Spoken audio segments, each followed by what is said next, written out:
Wow, thank you very much indeed. Right. You must have had an amazing week. Thank you, thank you, thank you. Thank you for that very warm introduction. It must have been one hell of a conference, is all I can say. Do you know, the one thing I've learned through 35 years of adulthood, most of it in business, some of it in politics, the one thing I've learned is that good conservative values have to be fought for and defended zealously at all times, because we face huge enemies with the establishment, with the media, and worst of all, the biggest enemy that we face, those of us that have fought for conservative values, and goodness me, I spent 25 years fighting for Brexit.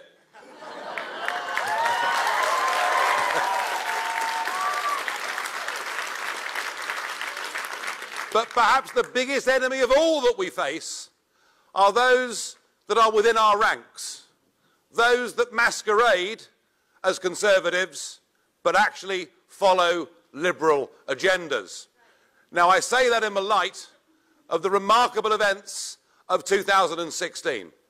You know, we all lived through it. We were all a part of it. But actually, in 100 years' time, in 200 years' time, when history is being taught, 2016 will be seen to be the pivot year, the year that good, ordinary, decent people took back control of their lives from career politicians who'd taken us in the wrong direction.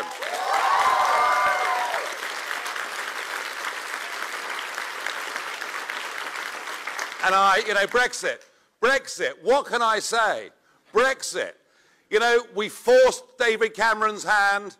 We forced him into giving us a referendum. We had the entire global establishment against us. Even President Obama came. When I say President Obama, I expect to hear a few boos or something. Crikey, thought you'd all gone to sleep for a moment there. Even President Obama turned up in London to speak to our nation, America's greatest, most sincere and best ally in the world, and told us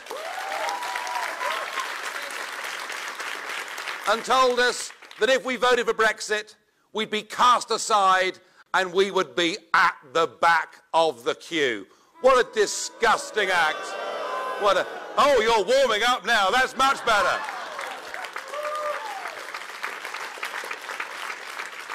But I have to say, in retrospect, the British people were so appalled that an American president could speak to them in this way that I reckon Obama was worth 2% for the Brexit side, so I shall thank him for all eternity.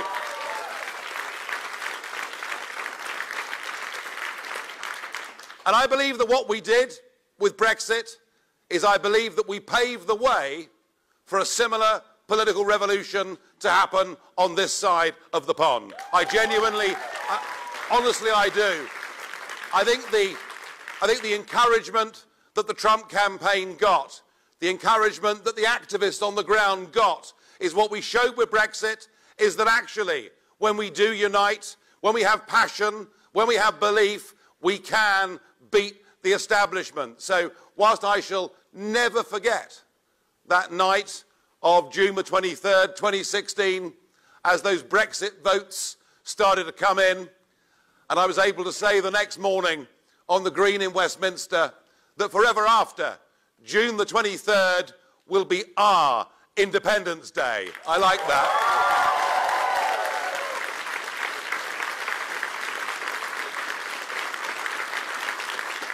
But I was equally thrilled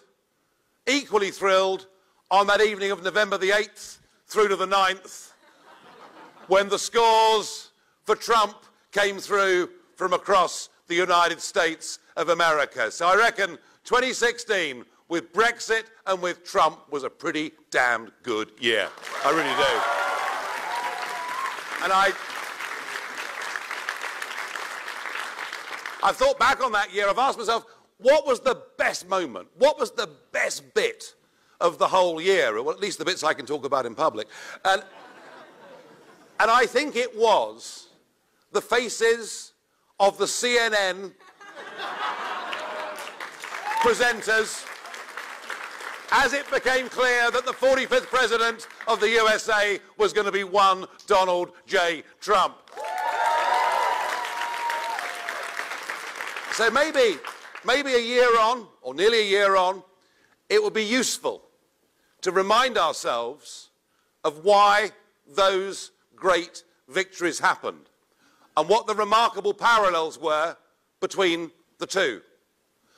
Firstly, what both campaigns had and what touched the heart and soul of British people and American people was no more apologies for who we are.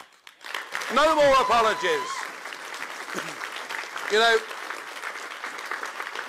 I'm old enough to remember the good old days when we had Margaret Thatcher as the British Prime Minister and the great Ronald Reagan as President of the United States of America. And what those two leaders showed is you can be immensely proud of your country, its heritage, its people, its place in the world, whilst at the same time cooperate internationally with like-minded people. Both of those leaders fought for and achieved remarkable conservative and free market reforms. Both of those leaders brought levels of unprecedented wealth to ordinary folk setting up their own businesses, doing their best from the ground level up. And yet once they'd gone, we saw 25 years of administrations in America and the United Kingdom, not to mention my friends in Brussels. Well, when I say my friends in Brussels, the truth is they absolutely hate me, and do you know something? The feeling's mutual, all right?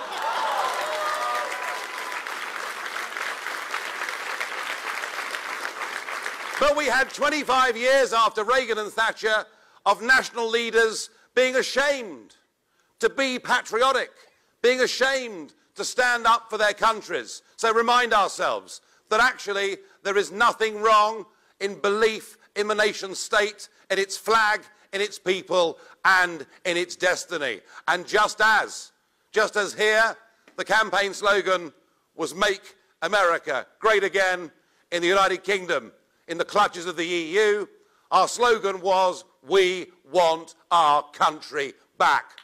So let's remind ourselves that nation matters.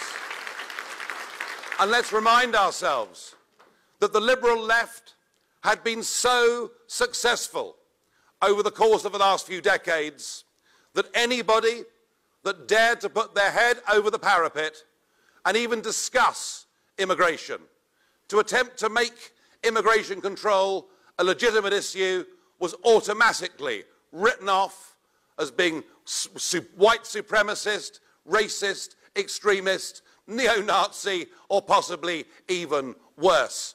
And yet what we did in Brexit is we put the message out that actually sensible, controlled immigration, people that come into your nation, that can speak your language, that want to adapt to your culture, that work hard, that don't bring with them a criminal record, that if you manage immigration on that basis, it can be a great benefit for both the host community and those that are coming.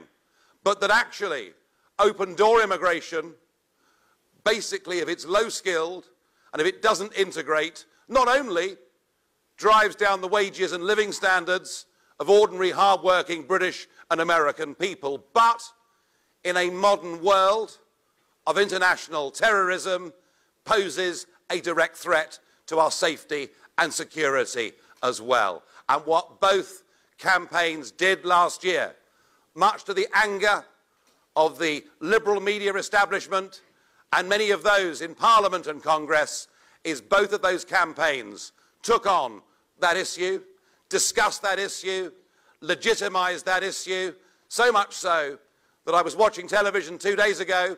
Stephen Miller, anyone see the Stephen Miller interview in the White House 2 days ago, and I heard echoes in what Stephen was saying in that press interview of all the things that we'd said and fought for over the years. So we must not allow those that wish to bury this subject and to take it away to ever get the upper hand. Believing in one's country, controlling our borders, they were key elements to the Brexit and the Trump victory. But there are more echoes, not echoes of things that I've said, but echoes of actually what Reagan and Thatcher stood for. You know, I believed in the 1980s, by the end of the 80s, that we were living in a period of free market capitalism. I wouldn't argue that it was absolutely perfect, but I would argue that it worked and it gave ordinary folk a chance to set up their businesses and ultimately compete with the medium and smaller, large companies. Folks, if anybody on the left on your campuses now tells you that capitalism is the problem in the West, they're wrong. We've surrendered free market capitalism. It doesn't exist anymore. We are now living in an age of global corporatism. We're living in an age where the big banks and the big businesses effectively own the political process. And what they do is to wrap every single industry in the most complex set of laws that the barriers to entry for small and medium-sized competitors become impossible. And that is why we're living in a world where the rich are getting richer and the poor are getting poorer. And what Brexit was about, and what Trump was about, was taking on these big, massive, labyrinthine legal structures and giving ordinary people a decent break and a chance in life. And we must never, ever forget the importance of that. And we must go on fighting and campaigning for it. We really must.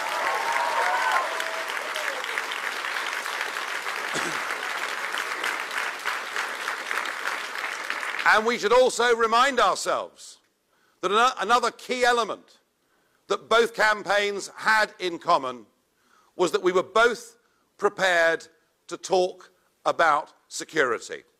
We were both prepared to confront the scourge of Islamic terrorism. Now, I know that in the United States of America, things are not as bad, not as desperate as they become in some parts of Europe. But just look at the kickback that we've seen. Just look at the judges trying to stop Trump from putting in place some sensible travel restrictions. Just look at all of those things. But you know, they're still in denial, aren't they? CNN are still in denial. Hillary Clinton couldn't even bring herself to use the phrase Islamic terrorism during the election campaign. And can I tell you, another personal highlight for me in 2016 was being allowed to share a platform with Trump down in Mississippi. What a fun evening that was. I could scarcely believe it. I mean, nobody had told me I was going to be speaking to 18,000 people with Trump. I couldn't quite believe it. I was there, I was interested, and Stephen Miller came across to me and said, oh, Nigel, we'd like you to speak. I said, well, all right. And then Trump comes over and says, right, when I get to this bit of my speech, I'll introduce you, Nigel, and call you up on stage. I said, what, are you the warm-up act? So I could hardly believe it. It was an amazing experience, and I found myself the next morning sitting in the airport of Jackson, Mississippi, with Rolling News on. And it was a live press conference from Hillary Clinton. Now, Hillary didn't do many press conferences during the election campaign. But to hear Hillary saying that it was appalling that the Trump campaign had now sunk to such depths that he'd even enlisted the support of a prominent Brexiteer, an extremist, a racist, a misogynist, a homophobe. And I sat there thinking, thank you, God.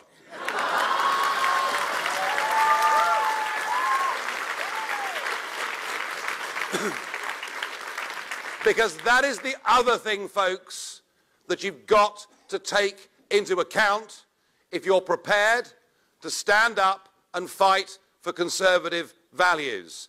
You will be called a lot of very unpleasant and nasty names. You will endure through social media an awful lot of abuse.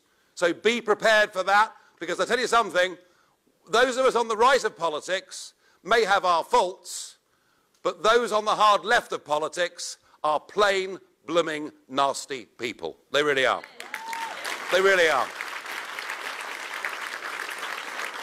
And when people are being nasty about you, I think it's a very good thing for any man or woman in life to be judged by their enemies.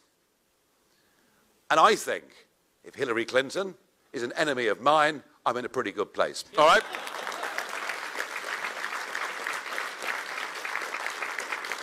So these are the things that won us Brexit and won Trump the presidency. We were prepared to take on consensuses that had lasted for 25 years on nationhood, the ability to make our own laws, control our own borders, recognise the threats that face us in the modern world.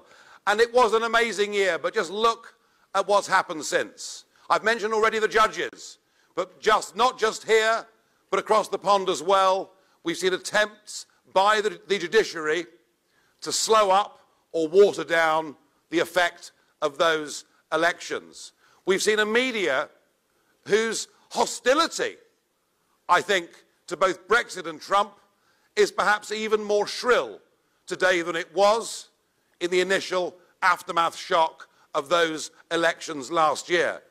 I mean, frankly, if I was to admit that I'd drunk a glass of Russian vodka at some point in the last few years, then maybe the story that I'm a person of interest to the FBI would actually have some legs.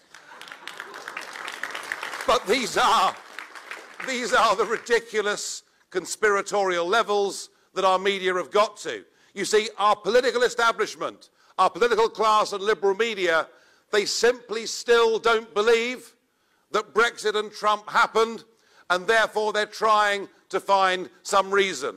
They're trying to find some excuse for why the whole thing happened. They don't understand that it was an upwelling and an uprising of ordinary people. But amidst all that abuse, I would really ask you to think this, that there is now on the world stage one man who is completely unafraid to stand up for his country and for his nation. One man who is unafraid to upset virtually everybody else in the establishment and to run his country in what some may consider to be an unconventional manner, by which I mean Twitter, of course. But that man believes in our common values. That man believes in strong defence. That man believes actually in standing up to the establishment and fighting for change. And I can tell you this, and I would never, ever reveal the content of any conversation I've ever had with your president, but I will say this. The last time I spent time with him, what really struck me was his absolute determination to carry out, as much as he possibly could, the programme upon which he was elected. And to do that,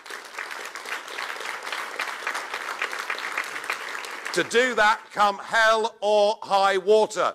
Donald Trump has restored my faith in national democracy and in leaders who make promises to people that they try to keep. And I put it to you that Donald Trump actually is a true conservative hero. He really is, in many of the things that he's trying to do. And yet, who are the people really giving Trump a problem? Who are the people really trying to stop the agenda that won that election from succeeding? Well, it isn't the Democrats. It isn't CNN.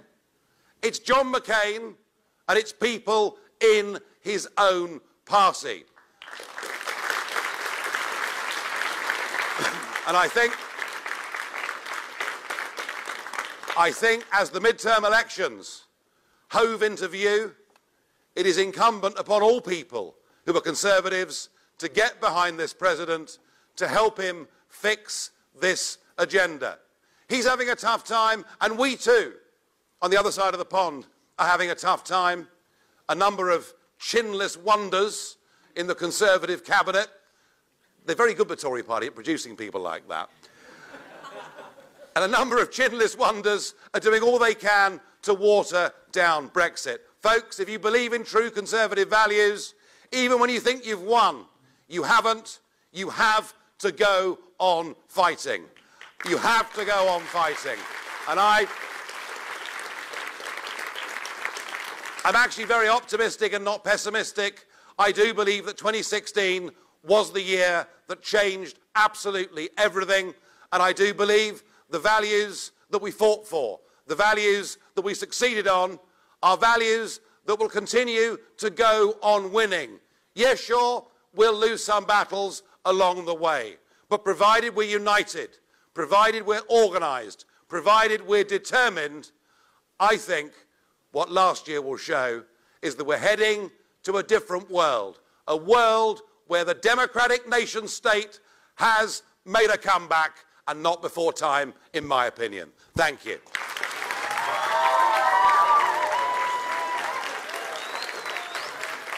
Okay. Right. Thank you. You didn't frankly have the balls to put country before party.